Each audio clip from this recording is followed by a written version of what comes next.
প্রত্যেক ফরজ সালাতের পরে যে ব্যক্তি আয়াতুল কুরসি তেলাওয়াত করবে ওই ব্যক্তির জান্নাতে প্রবেশের ক্ষেত্রে আর কোনো বাধা থাকে না, একটা জিনিস ছাড়া, মৃত্যু।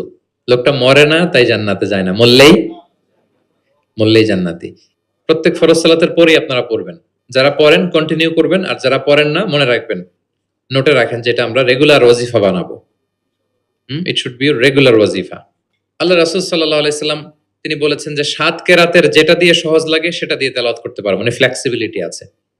আমরা এটা একটু একাডেমিক আলোচনা হয়ে যায়, তারপরে বলে রাখি, আমরা যে তেলাওয়াতটা করি বা কোরআন পড়ি এটা রিওয়ায়াত হাফসান আসিমের তেলাওয়াত করি আর কি। এছাড়াও আরো অনেকগুলো 7টা কেরাত আছে, এগুলো যারা ইলমুল কেরাতে যারা মাহের তারা জানে, তো সেগুলো দিয়ে আপনি তেলাওয়াত করতে পারবেন, ফ্লেক্সিবিলিটি আছে। হ্যাঁ, এটার পরে আরেকটা বিখ্যাত কেরাত আছে ওয়ারশের কেরাত, রিওয়ায়াত ওয়ারশান নাফিআ, এরকম কুম্বুলের কেরাত আছে, এরকম অনেকগুলো কেরাত আছে। এই কেরাত আপনি পড়তে পারবেন। যেমন আরো সহজ করে বলি, আমরা যেমনি পড়ি ওয়াদ-দুহা ওয়াল লাইলি ইযা সাজা, আরেকটা মুতাওয়াতির সনদের এরকম কেরাত আছে, তারা পড়ে ওয়াদ-দুহে। আমরা পড়ি কি ওয়াদ-দুহা, ওই কেরাতে কি পড়ে ওয়াদ-দুহে। আমরা পড়ি ওয়াল লাইলি ইযা সাজা, ওরা পড়ে ওয়াল লাইলি ইযা সাজে। আমরা পড়ি ইহদিনাস সিরাতাল মুস্তাকিম, তারা বলে ইহদিনাজ সিরাতাল মুস্তাকিম। আমরা পড়ি মালিকি ইয়াউমিদ্দিন, এরা পড়ে মালিকি ইয়াউমিদ্দিন। এরকম কিছু পার্থক্য আছে। তো ওই কেরাতগুলোও সহিহ মুতাওয়াত্তির সনদে আসছে। আল্লাহ রাসূল সাল্লাল্লাহু আলাইহি ওয়াসাল্লাম বলেন 7 কেরাতের যেটা দিয়ে সহজ লাগে তোমরা পড়ো। যেমন বাংলা ভাষা একটা, এর মধ্যে আঞ্চলিকতা আছে না?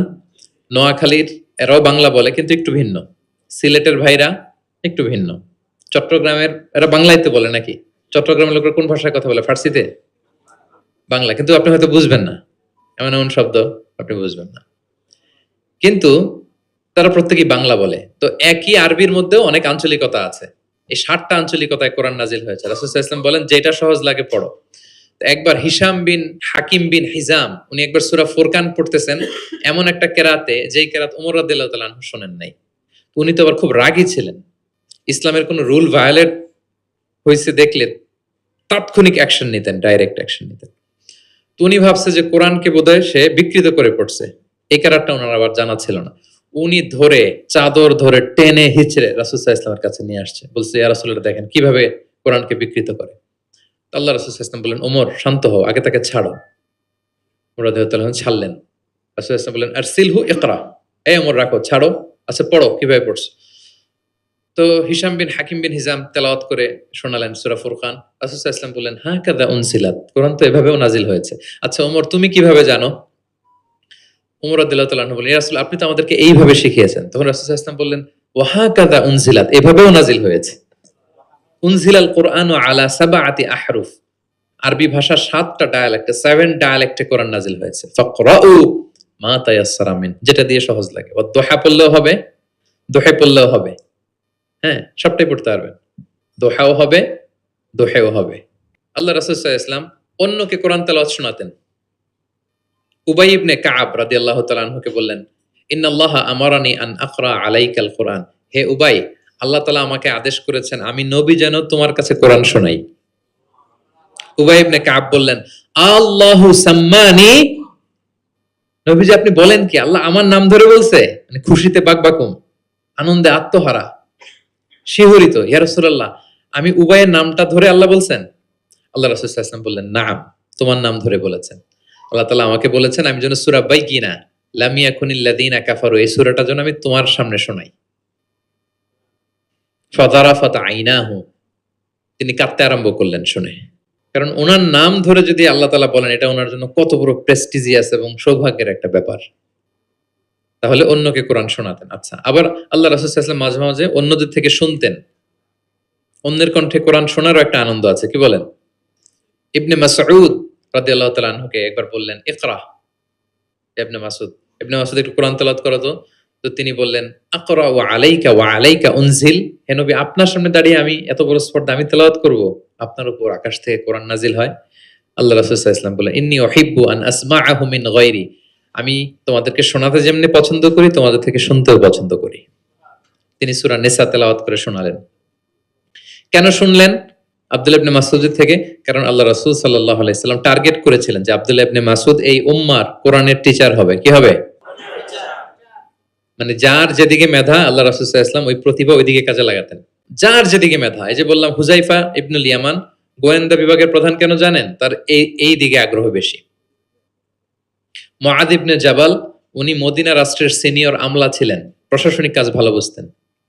হাসান বিন সাবেত লেখালেখি জানতেন, ওনাকে জাতীয় কবি ঘোষণা দিয়েছেন যে তুমি ন্যাশনাল পয়েন্ট, যাও কবিতা লিখো। একবার মক্কা থেকে তিনি ফিরতেছেন, নামাজ হবে, এক সাহাবী আজান দিচ্ছেন, তো কিছু মুশরিক ছেলে, এখনো মুসলিম হয় নাই, ওরা আজানকে ব্যঙ্গ করতেছে। মুখ ভেঙানো বোঝেন না, মানে যেটা বলে ওইটাই ব্যঙ্গ করে করে বলতেছে। তো দেখেন, রাসূল সাল্লাল্লাহু আলাইহি ওয়াসাল্লাম রেগে যাওয়ার কথা ছিল না, আজান দিচ্ছে আমার সাহাবী আর মুশরিক ছেলেগুলো তাকে ব্যঙ্গ করতেছে। উনি রেগে না যেয়ে দেখলেন যে মুশরিক ছেলেগুলোর মধ্যে একটা ছেলের কণ্ঠ তো খুব চমৎকার, ওকে ডাকলেন, ডেকে ওর মাথার চুলের ঝুঁটি বেঁধে ধরলেন, বললেন এই একটু আগে কি বলতেছিলে, জোরে বলতো, মানে আরো জোরে বলো। এবার সে বলতে আরম্ভ করতেছে, কিন্তু আশহাদু আন্না মুহাম্মাদুর রাসূলুল্লাহ এটা আর বলে না, এটা বললে তো শাহাদাত দেয়া মুসলিম হয়ে যায়। রাসূল সাল্লাল্লাহু আলাইহি ওয়াসাল্লাম ধমক দিয়ে বললেন, এই বলো, এটাও বলো। তখন সে এটাও বলছে, মাথার চুলের ঝুঁটি ধরে বলছে। বলার পরে রাসূল সাল্লাল্লাহু আলাইহি ওয়াসাল্লাম তার জন্য দোয়া করলেন, ওই দোয়ার বরকতে সে কালিমা পড়ে মুসলমান হয়ে গেল। এবার আল্লাহ রাসূল সাল্লাল্লাহু আলাইহি ওয়াসাল্লাম বললেন, তোমার কণ্ঠ যেহেতু সুন্দর, তোমাকে আমি মক্কার মসজিদের মুয়াজ্জিন বানাই দিলাম, তুমি যে আজান দিবা। দেখেন কেমন একটা ঘটনাকে কিভাবে টুইস্ট করে অন্যদিকে নিয়ে গেলেন। রেগে যাওয়ার কথা ছিল, কিন্তু দেখলেন যে প্রতিভা আছে তো এর মধ্যে, এত উঁচু গলা, একে মুয়াজ্জিন বানানো যায়। তিনি হয়ে গেলেন বাইতুল্লাহর মুয়াজ্জিন। এবং ওই যে মুশরিক থাকা অবস্থায় ওনার মাথার চুলের ঝুঁটি ধরে রাসূল সাল্লাল্লাহু আলাইহি ওয়াসাল্লাম বলছেন, এই আজান দাও। ওই যে রাসূল সাল্লাল্লাহু আলাইহি ওয়াসাল্লামের বরকতের হাত মাথার চুলে লেগেছিল, উনি মৃত্যুর আগ পর্যন্ত ওই চুলগুলো আর কাটেন নাই কোনোদিন। উনি এদিকে চুল কাটতেন, এদিকে কাটতেন, এদিকে কাটতেন, সামনের চুল কাটতেন না।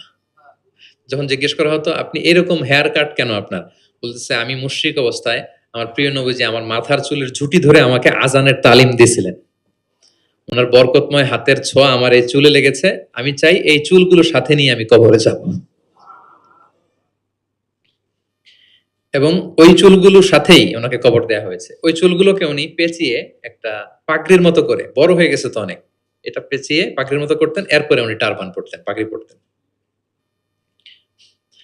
তাহলে প্রিয় ভাইয়েরা, আব্দুল্লাহ ইবনে মাসউদ রাদিয়াল্লাহু তাআলা আনহুকে রাসূল সাল্লাল্লাহু আলাইহি ওয়াসাল্লাম টার্গেট করেছিলেন যে উনি এই উম্মতের কোরআনের টিচার হবে। কি হবে? এজন্য বলেন পড়ো তো ইবনে মাসউদ, তিনি পড়ে শোনালেন। এবং তিনি বলেছেন, মান আহাব্বা আইয়াকরা আল কোরআনা গাদ্দান কামা উনজিল ফালইয়াকরাহু আলা কিরাআতি ইবনে উম্মি আবদ। জিবরিল যেভাবে কোরআন নাজিল করেছে হুবহু এইভাবে কোরআন যে শিখতে চায়, সেজন্য ইবনে মাসউদের কাছে কোরআন শেখে। সাহাবারা ইবনে মাসউদ রাদিয়াল্লাহু তাআলা আনহুর কাছে এভাবে কোরআন শিখতেন। তাহলে দেখেন, কোরআন অন্যকে শোনাতেন, অন্যদের থেকে শুনতেন, এবং কোরআন যারা শিখে এবং শেখায় তাদেরকে তিনি শ্রেষ্ঠ বলে ঘোষণা দিয়েছেন, খায়রুকুম মান তাআল্লামাল কোরআন ওয়া আল্লামা। যে কোরআন শেখে এবং শেখায় সে তোমাদের মাঝে শ্রেষ্ঠ।